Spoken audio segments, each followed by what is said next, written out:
It's tough to get up and start talking right after you see one of those videos, ain't it? But Brother Lou asked me to preach while he was gone. Excuse me.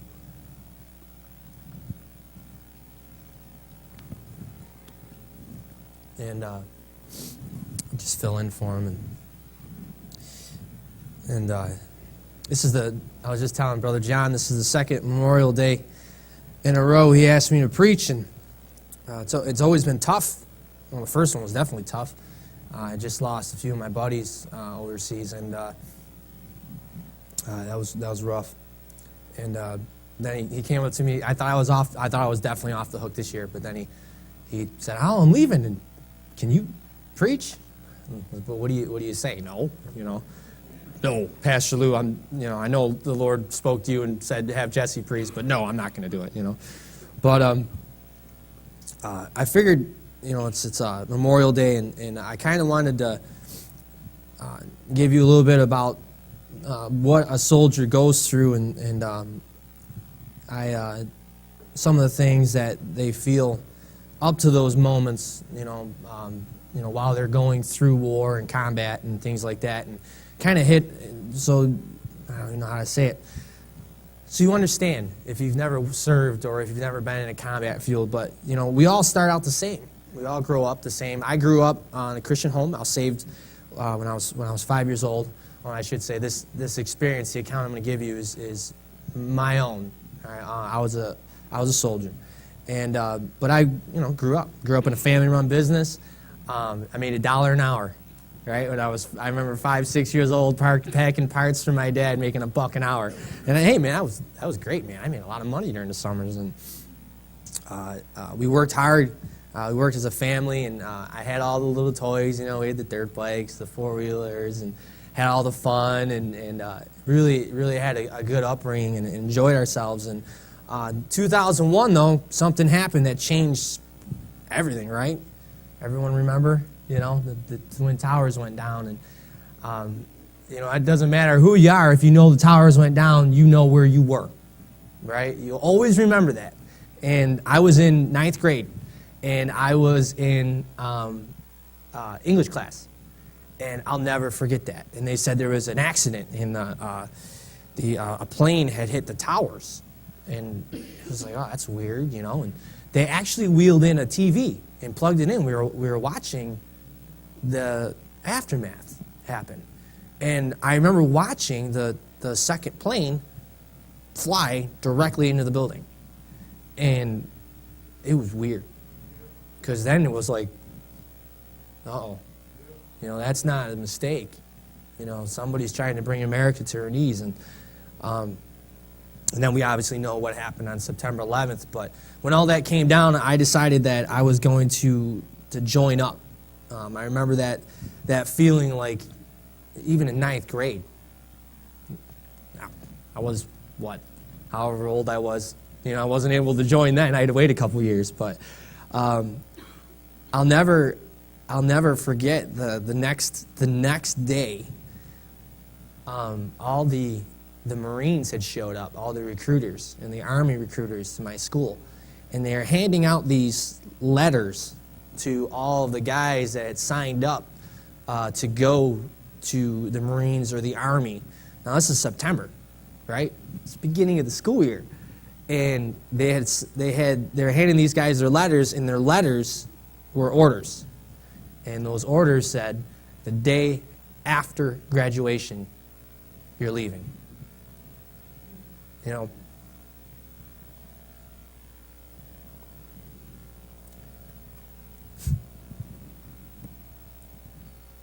I remember those dudes.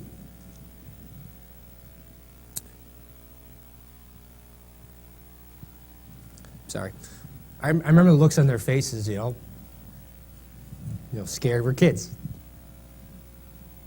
Well, fast forward a few years later, I join up 2005. I join up, go to basic 2006. 2007, I'm on my way to a different world, right? And, you don't think of that. When you're a kid, 20 years old, away from home, right? My brother was there. He was there for 6 months before I was. Or how it went was we never even see each other. He was deployed. My poor mother, right? He's deployed. I'm in basic. He comes home. I leave, right? And that happened again, too. I came home and he left. And I said, so what's it like? And he says, what? What do you mean? I said, what's it like there? He goes, well, you're going to go to Kuwait, right? You're going to go to Kuwait and you're going to stage there. And I'm like, okay. He goes, it's the hottest thing you've ever felt. I'm like, it can't be that hot. It's probably just like working in Dad's sweatshop. He says, nope, it ain't. He goes, it's like standing in front of a blow dryer.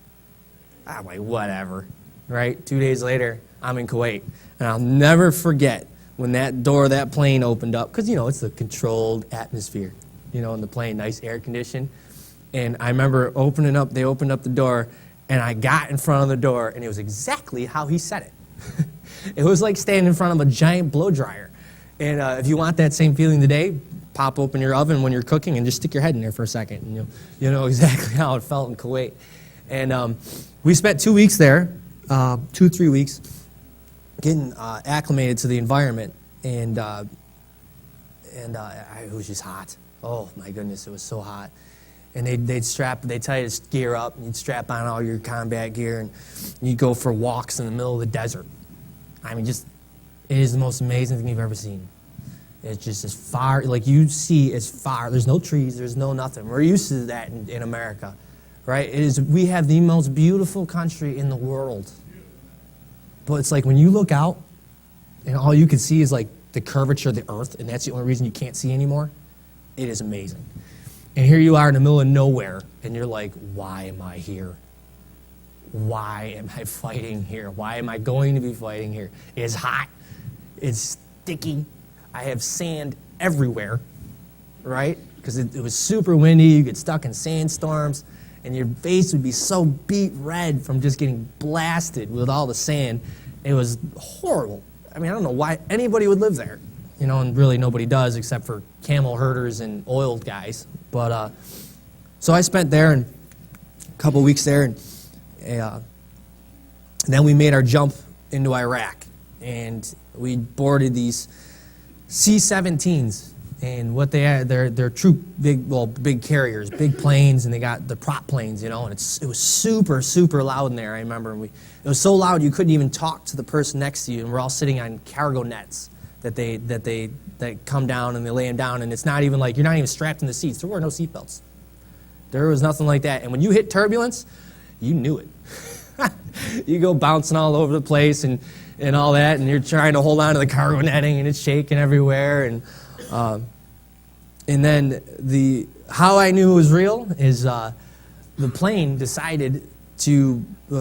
decided that he was going to do something called a combat drop.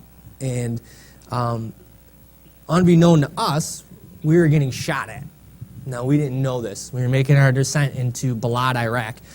And we started getting shot at, so he basically pointed the nose of that plane as far forward, pointed towards the earth as he possibly could without killing all of us.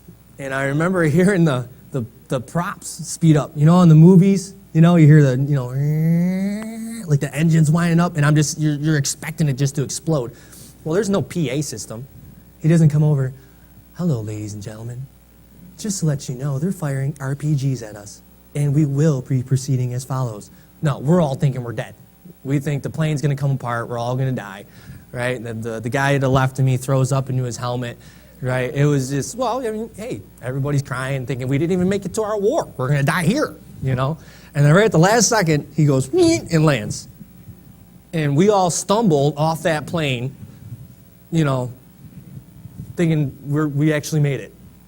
And when our war didn't even start yet, really.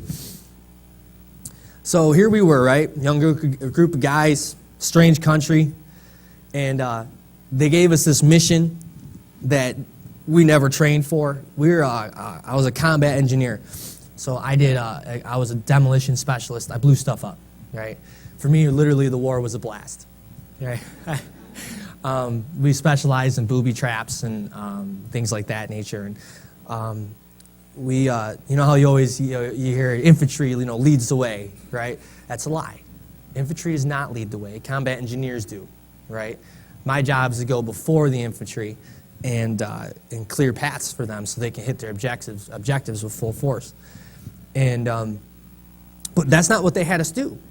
They had us do this thing called RCR, right? Which is rapid crater repair. And we're like, what? What is crater repair? Who repairs craters? Now, a crater is just a bomb hole, right? Well, it was very important. What was happening was the IED system was born. Improvised explosive devices, roadside bombs, right? And what was happening is these guys were laying them in the same hole over and over again, the bombs, and the bomb will just the hole will get deeper and deeper, and eventually, if you're a Humvee driver or a truck driver, you're going to put your wheels over the hole instead of going around it or through it, and then we lose men. So here we are, bunch of kids, and they come around and go, does anybody know anything about concrete? We're like, no. What? Dude, I blow stuff up, man. I don't know how to build stuff, right? Well, yeah, but you're an engineer. No, we're combat engineers. It's different. We don't build things, we destroy them. Like, that was kind of our MO. And so here we were. They give us a whole ton of Iraqi civilians and cement trucks. And we're like, sure, why not, right? So we had to learn the hard way a few times. Like, you cannot leave a giant blast hole in the middle of a highway just after you fill it with concrete. It doesn't work. Vehicles will fall into a hole 4 feet deep with wet concrete in it, right? So we had to learn that. And then we had to learn if you leave it wet when you leave, they'll put a new bomb in the concrete. So we learned that. And eventually we're like, you know what? My platoon sergeant says we're done. We're done with this mess. We're not doing concrete no more. And we were like, oh, thank goodness. No more cement trucks, right? He had a different idea. He went to the civilian contractors there, and he got us 5-gallon pails of Quikrete, right? And then we mixed them all by hand and dumped them into the hole, right? So we went from just pulling the lever to sitting there like this, mixing these stupid things. But with that, it was actually kind of neat because it changed the whole pace of the war. What had happened was because he had figured out if we used Quikrete instead of concrete, we were able to fill 6 times the holes a night. They dry in 15 minutes, and we filled every single hole in our entire area of operations. Well, because he had just changed the pace for all RCR companies, they decided to make us do what we were supposed to do. While we were in Balad, Iraq, FOB Anaconda, 50,000 troops were in Anaconda. Huge operation there. They changed us to something called route clearance. And that was what we were trained to do. That's what we did. And my job was to then go find the bombs and kill or capture triggermen, spring the booby traps, things like that nature. That's what we were originally supposed to do. And we were so happy. I remember our lieutenant coming in, and he's like, guys, we're going to route clearance. And everyone was like, oh, thank goodness. Finally, some action. Finally, what we're supposed to do. And that next day, now think about it, I'd done probably 100 combat missions at this point as RCR.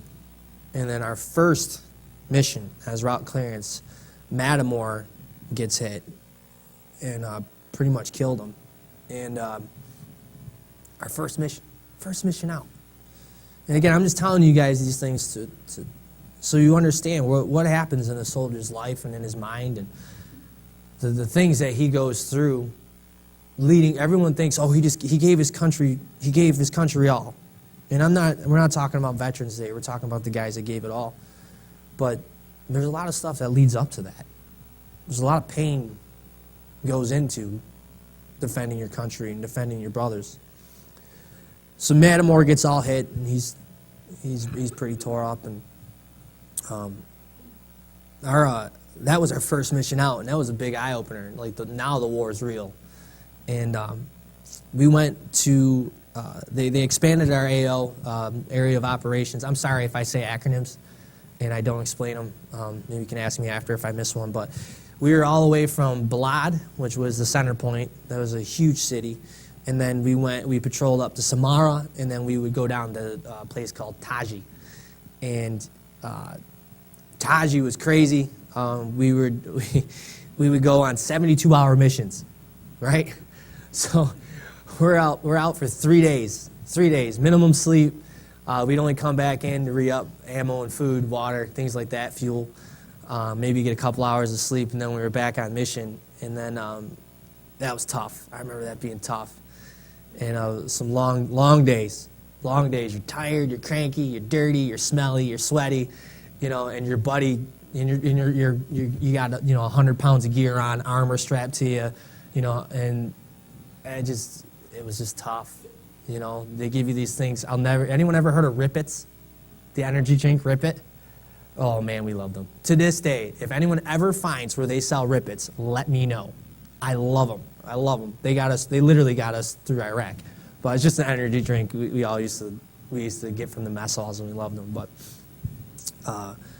so we were doing that for a long time, and our battalion got moved to something called BIOP, which is Baghdad International Airport, and it was surrounded by all these different bases. And there was FOB Striker, FOB Death, FOB, I don't remember them. They're not important. But there was a whole bunch of them. And I remember going down. Now, I just came from Balad, and FOB Anaconda was the biggest base. It was a huge Air Force base, and we had everything there. Like, war was a 9-to-5 job for us. I would come in. I had my own apartment with my squad leader. It was awesome. Like, we had cable TV.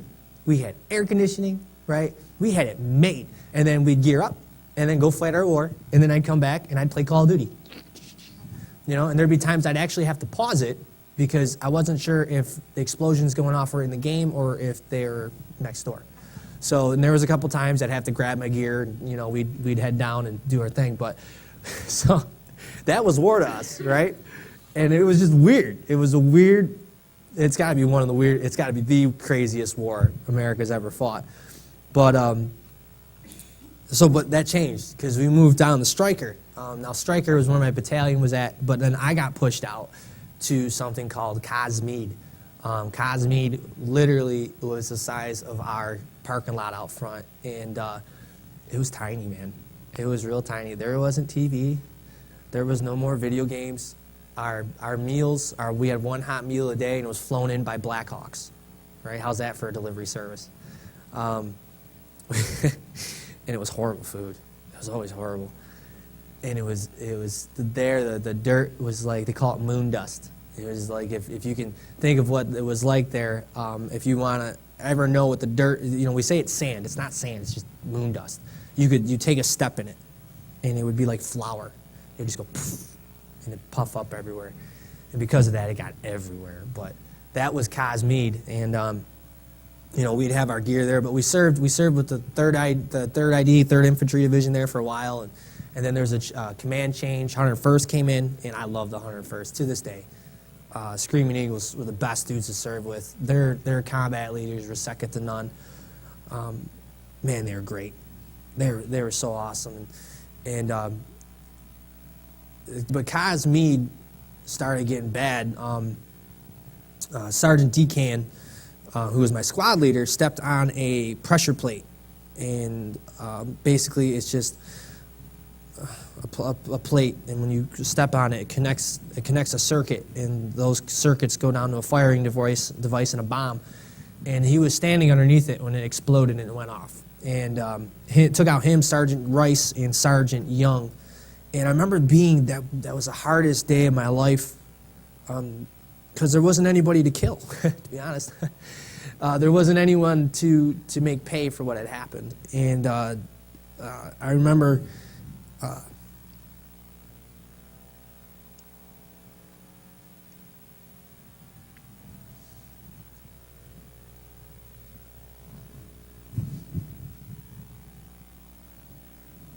man, I'm really sorry.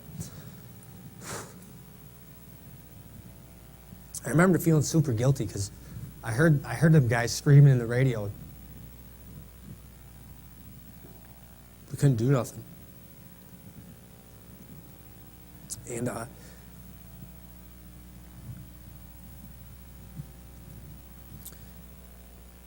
it was just a tough day. So that was pretty much the end of Cosby. They moved us. They moved us to a different place, and this place called Al Kut, which was pretty cool. I enjoyed the scenery. It was about all you could enjoy there. But the Tigris, and why I loved it so much is it was like the birthplace of the world. It's where the Tigris and the Euphrates met. And I was fighting a war there, and I seen old Babylonian ruins, right? I mean, who gets to see that stuff? It's still built there. I mean, it's crumbled down, but I got pictures crawling up these just steps to nothing. It's just steps going nowhere, but, it's thousands of years old, and that's where, the Garden of Eden's at, somewhere around there. And it was the only humid spot in Iraq. Like that was it. There was one spot that was humid, and it was right where we were. So not only was it 148 degrees, that was the hottest day when I was there, but it was also at a humidity index of whatever. So it was brutal. It was literally like getting cooked. And that was Fob Delta. So we patrolled down Al Kut was the town, or the city. It was a massive city. And it was a Shiite city. And if anyone knows anything about Muslims, Shiites are the ones that you don't really want to mess with. They will cut your head off. The Sunnis were willing to westernize, and they wanted to build things. Shiites want to keep it old school. And so it was a huge Shiite city.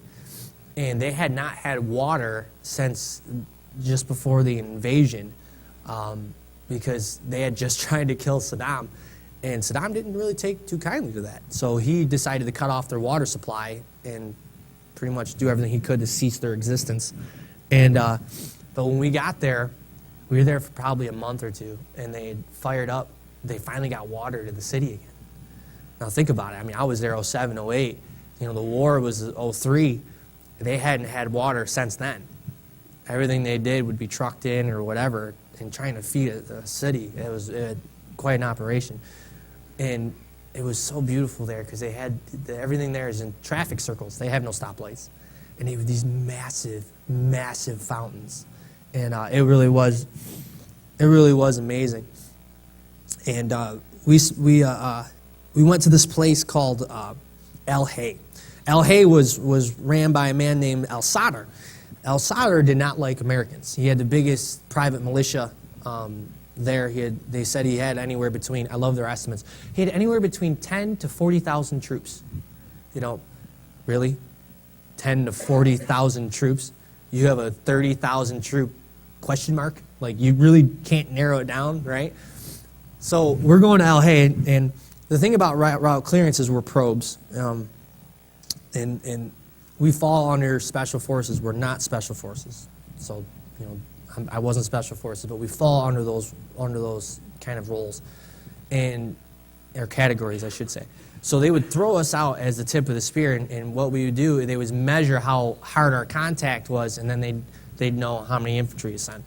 So we traveled light, right? So that means we didn't travel with tanks. We didn't travel with a lot of goodies, Bradleys, things like that other companies or infantry companies get.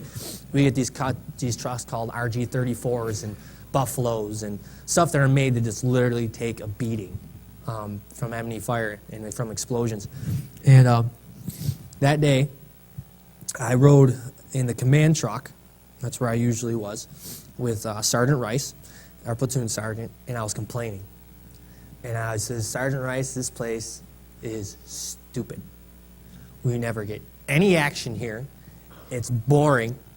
All we do is drive. The missions are 14 hours long. It stinks, right? And I remember just as I finished the last word of my sentence, we were heading up, and there was a giant bridge that came up and then dropped down into El Hay, and everything broke loose. Everything broke loose. They hit us with daisy chains, and which just means they looped a whole bunch of bombs together around us, and the whole world went black. And everything just exploded. And that was crazy. That was a crazy, crazy, crazy time. That was the one time, well, there was a couple other times, but that was really the one time where I was like, yeah, I'm not going home. Wow, this is a horrible feeling. I'm not going to make it back. And, but we did. We ended up falling back because when we traveled, I forgot to finish this, when we traveled, we always traveled light. So there was only 4 trucks. And think about it, 4 trucks heading into a city that has not seen an American presence since 2005. So when we're on our way there, it's death to all Americans written on the billboard. In plain English, by the way. Death to all Americans. You know, we hate Americans. We will kill you. You know, so we kind of knew we weren't going to be passing out suckers at this city, and they weren't going to be very happy with seeing us. We didn't expect that kind of welcome though, and yeah, they tore us up, and so we backed out. Like we had to fall back. We don't ever retreat. We just fall back. So we fell back and regrouped, and we didn't go there again.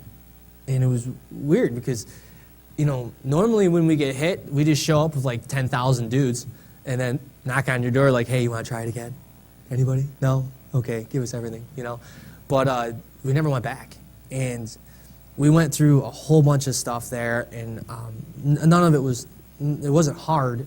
You know, it was just trying to get home. And we did this thing, a new unit showed up, and we did what they call a left seat, right seat ride, which means we control the mission, but we take their upper command with us. And that was our last mission before these new guys take over.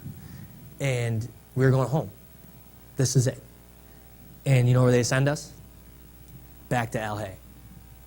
I had not been there since we got all tore up the first time. And they send us back to this spot. We were the only spot that I've ever had to fall back from. And so you can imagine, like, we're nervous, right? Last mission. We're all supposed to go home. You know, we're all supposed to make it out of this thing alive. You know, we were expecting this flim-flop mission, you know, to go there, hang out, do our thing, go home. And that's not what happened. They sent us back to El Hay. And I felt so bad for these new guys because this platoon sergeant's like, we found out where we were going. We only have an hour of prep. We're borrowing ammo and weapon systems from other units, going, hey, what do you got, right? My truck looked like an ammo depot, right? It looked like the gun center downtown, right? We had everything. We had so many weapon systems up there. We had extra manpower. We had, you name it, like our little convoy, our little patrol, we could have taken over Hamburg with the amount of firepower we had. And we went through there, and you can imagine. I remember seeing, and we had to go out there at 1 o'clock in the morning. And so we get there, and everything's lights off. Well, here's the thing about route clearance, it looks like Rich Stadium going down the road, right? We have KC lights everywhere because we're probes. We're designed to get hit.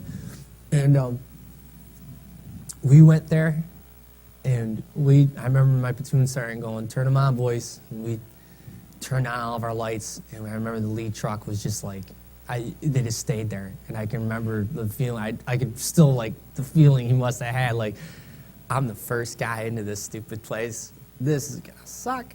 It's just not going to be fun. We're going to get all tore up here and maybe not even make it home. And we went through that entire city, all the way back. And then if that wasn't bad enough, there was an exit. You could go down another highway and come back around. But the mission was we had to go back, turn around, and come straight back through the city. And we actually made it through the entire city without ever firing a shot. And I remember, like, we made it. It was the most amazing feeling.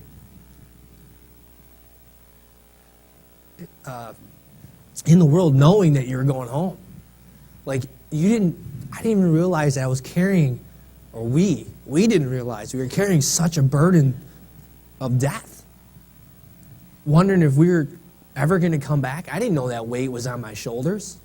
I had no idea. It was like if you're a Christian and you're saved in this room, it was like getting saved. Like, that burden just came off.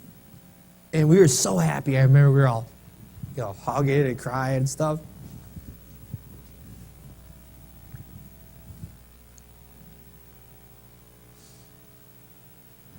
Man, it was a good feeling.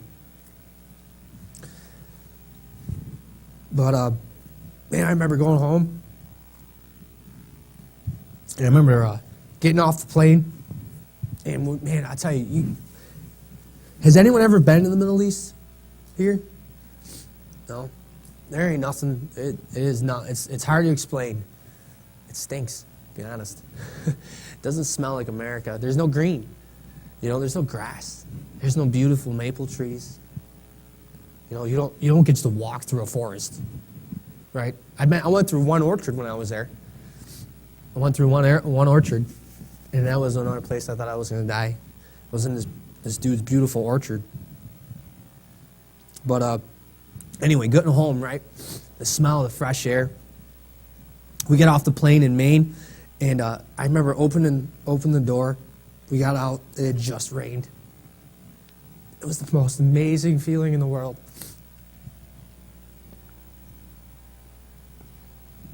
To be honest, I'm not sure why I'm emotional about that, but I am, sorry.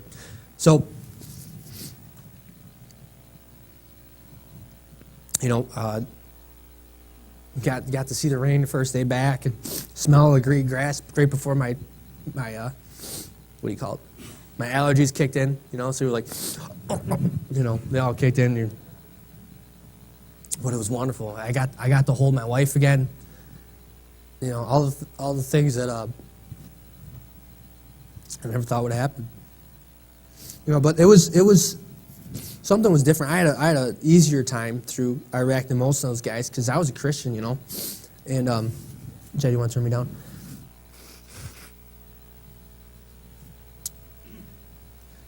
And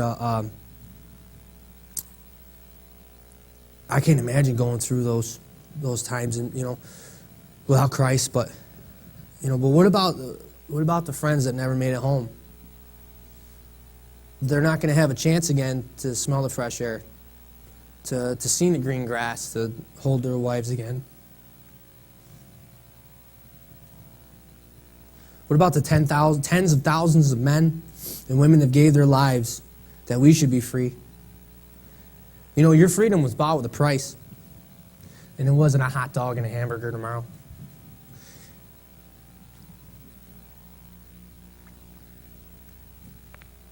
Your price was bought with somebody else's life.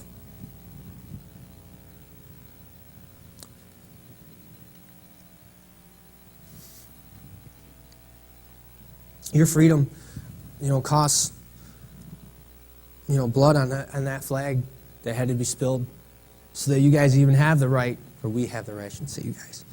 We have the right to go out tomorrow and have some fun, exercise our freedoms. And, man, I'll tell you what. This is a side note, it has nothing to do with the message, but I'll tell you, I ever see that stuff, my buddies text me pictures of guys standing on American flags now. You ever do that in front of me? Well, I won't say what I'm going to do, but it's not going to be the most fun you've ever had.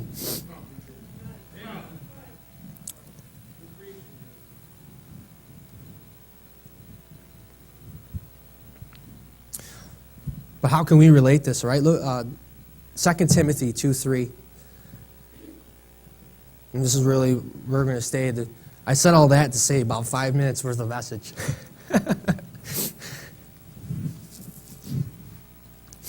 So 2 Timothy 2, chapter 3 says, "Thou therefore endure hardness as a good soldier of Christ." I told you all those things to tell you it's not easy being a soldier. Being a soldier is hard. It was tough. We cried a lot. We stayed up a lot. It wasn't fun.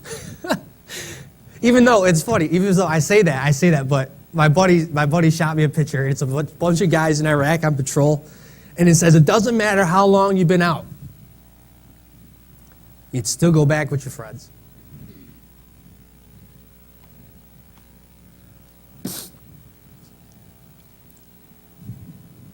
It really is true. And that's a lot like what we do here. Except I ain't getting out, you know. Being a Christian is hard, right? He says it in verse number 3, thou therefore endure hardness as a good soldier of Jesus Christ. Does he even say endure the flowers and the wonderful times of picnics? No, he says endure hardness, and he relates it directly to being a soldier. Being a soldier is tough. That's why I told you those things. I've gone through things that most people have never done, at least not willingly. I've gone 21 days without bathing. Not by choice. Right? We were out in the field for 21 days. Now I had a baby. We had baby wipes, and we'd take our shower the best way we could. But my uniforms could literally stand up on their own. Right? It was tough. It wasn't fun. War was not fun. War was tough. We lost good friends. Friends that are never going to come back again. But that Bible directly relates being a Christian to being a good soldier. Just as being a combat soldier isn't and wasn't easy, but it was necessary for our survival in this country and for the greater good, so is being a good soldier for Christ. Not only is your salvation important, but thinking about the millions of people after you that are depending on you to run your race, to fight your war, so that they will even have a chance to fight theirs. Do you guys realize how important being a Christian in this time in America is? Do you realize that America is slipping away? She's not the same as she used to be. And that's because Christians they stopped fighting. We stopped doing what we're supposed to be doing. The Bible says to endure hardness. Being a Christian soldier is not easy. It's tough. And in order to do that, you're going to have to endure some things. But here in America, what do we want? I'll endure it. I'll sign that petition and I'll sit down and endure hardness. Right? Average home watches 30 hours a week in TV. Nobody reads anymore. Nobody even knows who their elected officials are. What's it about? Oh, what's so-and-so going to give me? And we're watching our country go down the tubes because Christians aren't enduring hardness. And when you don't endure hardness, as a good Christian, as a good soldier for Christ, think of the things that you have control of, that you could have changed and you didn't, that have directly affected everyone else. Think of the consequences of not fighting your personal battles as a Christian. Your children, your brothers or your sisters, your friends, your parents. Who's on your battlefront? Who are you meant to talk to? Who are you meant to help lead them to the salvation, to change their lives? Are you willing to lay down your life just as my brothers, and I'm sure a lot of your friends have, laid down their life for our freedom? Look at verse 4. No man that warreth entangleth himself with the affairs of this life, that he may please him who hath chosen him to be a soldier. You have to make a choice. Right. Just as those soldiers that I served with made choices to put the freedom of their friends and family and the lives of their brothers that were there with them above all else, you have to do the same. It's not easy watching people go. It's not easy losing friends. But we did it. Why? Why did we do it? Because we realized that if we don't, nobody will. There are so many people depending on us to do what's right. To live what God deems right for us to live. And what do we do about it? Do we do the right things? Do we endure hardness as a good soldier for Christ?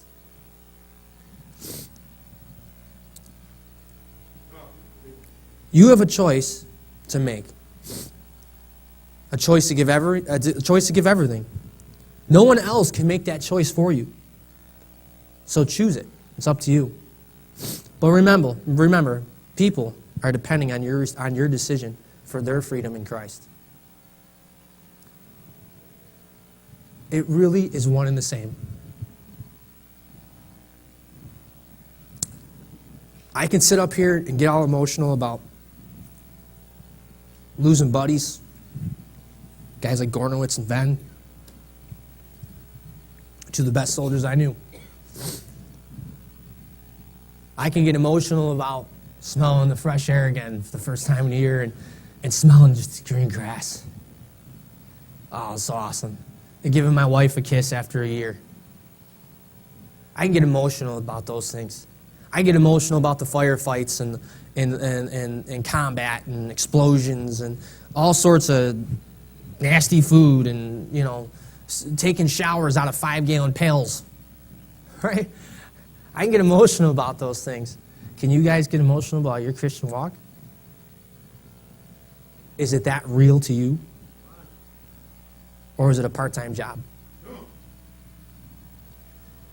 Here in America, we're treating Christianity just as a part-time gig. And I don't know if you guys have noticed or watched the news, but do you guys know that statistically, more Christians are being slaughtered today than any other time in history? Guys, this is it. You get one shot. You got one life that God gave you. What are you doing with it? Are you going to live your life to the fullest? Just as those men that died gave their life to the fullest? That's up to you. I'm going to have the Crown of Glory come back up and sing that song they sang this morning.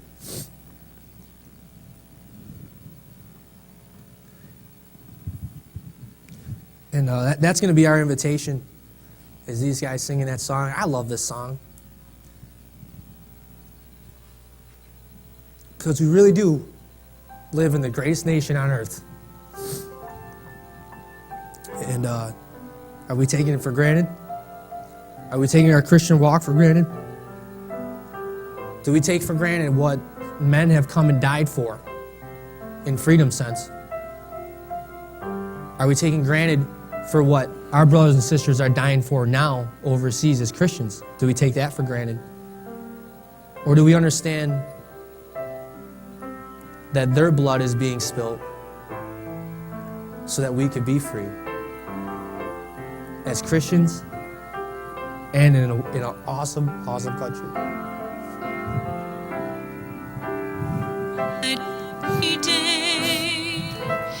Even this world could never contain just how I have been blessed. Warmth in the winter, flowers in spring, laughter of summer, and changing of leaves. Food on my table, a good place to sleep, clothes on my back, and shoes on my feet. I have been blessed. I have been blessed. God's so good to me.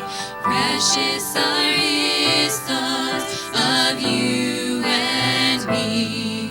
No way I could count them. There's not enough time. So I'll just thank Him for being so kind. God has been good, so good. I have been blessed. Arms that will raise, a voice that can talk, hands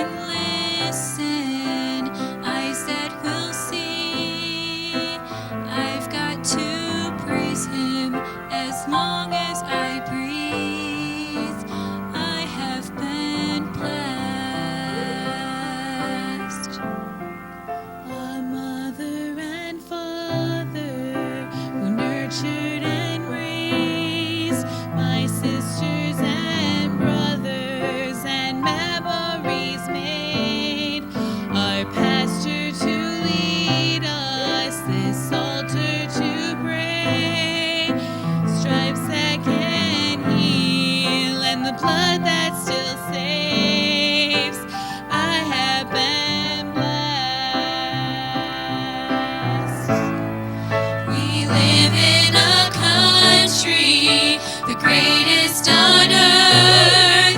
Our flag stands for freedom and what it is worth. She stands in the harbor, Miss Liberty calls. All gave some, but some gave it all for me to be blessed.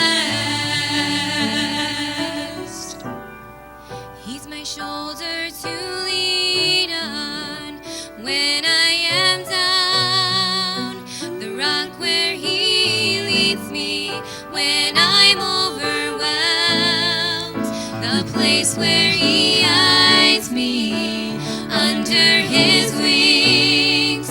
He's not just a song, he's the reason I sing. I have been blessed, God's so good to me. Precious are his thoughts of you and me. No way I could count them, there's not enough time. So I'll just thank him for being so kind. God has been good, so good. I have been blessed. God has been good, so good. We are so blessed.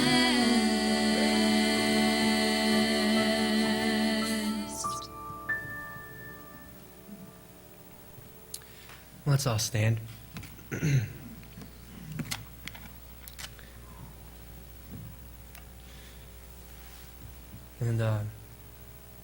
we really do live in the greatest country on earth, don't we?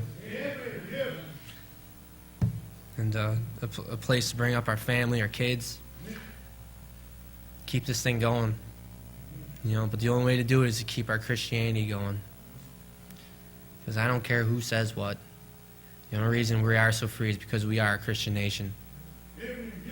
And if you're new here, our pastor's out of town, just so you know. And I'm just the fill-in, so he'll show up. He cries a lot less. But come back, see you, get to know him. So again, just as we go out, remember, tomorrow is for the guys that didn't get the chance to make it home. So live your life to the fullest. If I could say that, I'd give you a charge to do. It's not just about the hot dogs and the hamburgers. There's a lot of deeper meanings to life. Let's pray. Lord, I want to thank you for today, and Lord, giving me this opportunity to stand in front of these great people and say what I thought you had for them. And God, we just want to thank you for this beautiful, wonderful country we have, and for giving us you, Lord, and for coming and dying for us, and making it possible for us to have a personal relationship with you. And guys, pray that as we go, that you just keep us all safe and help us all to remember the meaning of tomorrow, and that you just bless us. In Jesus' name, amen. You're dismissed.